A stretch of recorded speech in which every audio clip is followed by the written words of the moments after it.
KLTV Kwentong Kababalaghan. Magandang gabi sa inyong lahat. Narito na naman ang panibagong kwento na inyong mapapakinggan. Ito ay pinamagatang Kababalaghan sa Luneta tuwing hating gabi. Ang Luneta ay kilala bilang isa sa pinakamahalagang pok sa kasaysayan ng bansa.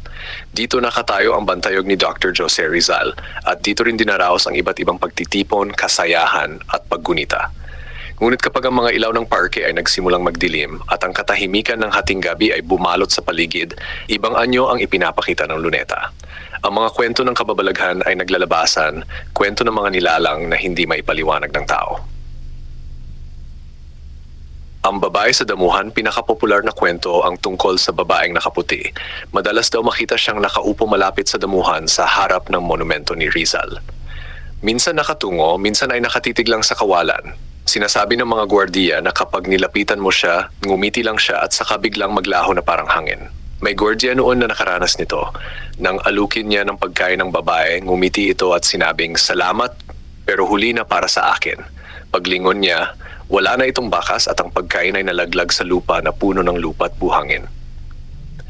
Mga batang walang anino, hindi rin mawawala ang mga batang tila naglalaro sa kalaliman ng gabi. Sila ay masigla, nagtatakbuhan, naglalaro ng habulan at maririnig ang kanilang tawa mula sa malayo.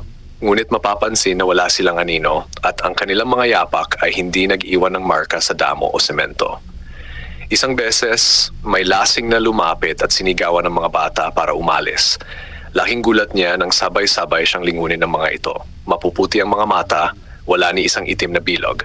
Tumakbo siya palayo, pero kahit saan siya lumingon, naririnig pa rin niya ang tawanan ng mga bata na unti-unting nagiging iyak.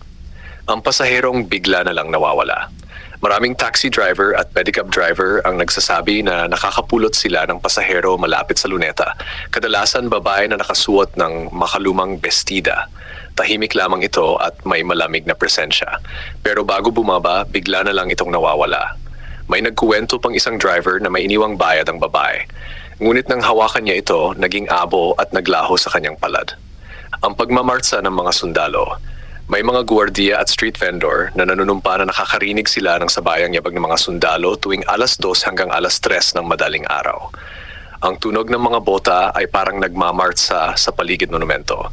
Ngunit kahit anong hanap nila, wala namang tao. Minsan daw may naglakas loob na sundan ang tunog. Ang sabi ng vendor, ang kaibigan niyang iyon ay natagpuan kinabukasan na nanginginig, hindi makapagsalita at tuyo ang lalamunan na parang natuyo ang kaluluwa. Ang paring itim, isang nilalang din na nakikita sa paligid ay ang multong pari. Lagi siyang nakasuot ng maitim na sutana, mabagal maglakad at laging nakatungo. Kapag sinubukan siyang sundan, bigla na lang siyang naglalaho sa hangin.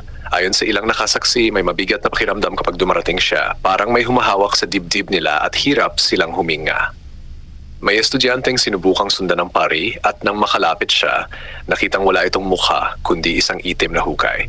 Nawala ng malay ang estudyante at nang magising, hindi na siya nagbalik pa sa Luneta. Mga kaluluwang nawawala. Hindi lang mga guwardiya o driver ang nakaranas nito. May mga pulubi ring nagsasabing may nakakasabay silang mga taong walang mukha. Akala mo'y normal na naglalakad lang, pero kapag napatingin ka sa kanila ng diretso, makikita mong wala silang mata, ilong o bibig. Mapapansin mo lang na unti-unti silang naglalaho habang naglalakad. Mga espiritong nagbabantay. May mga nagsasabing hindi lahat ng espiritu sa Luneta ay masama. Ang ilan ay mga kaluluwa ng mga bayani, mga sundalo o mga inosenteng namatay sa paligid. Sila raw ay nananatili upang magbagbantay sa monumento ni Rizal, bantayog na sagisag ng kasaysayan at kalayaan ng bansa. Ngunit may mga espiritong ligaw na nakikisabay, naghahanap ng mga mahihinang tao para takutin at guluhin. Paalala, hanggang ngayon, maraming kababalaghan pa rin ang naiulat sa Luneta tuwing hating gabi. Marami pa ring mga usisero at manghuhula ang sadyang pumupunta para makaranas ng kakaiba. Ngunit paalala ng mga nakaranas na kung sakaling mapunta ka roon, huwag kang mag-iisa. At huwag mong basta-basta lalapitan ng mga taong tila kakaiba ang kilos dahil baka hindi na sila kabilang sa ating mundo.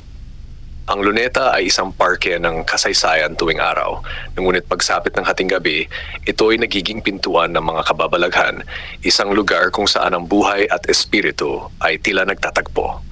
Abangan ang susunod na mga kwento dito lang sa KLTV.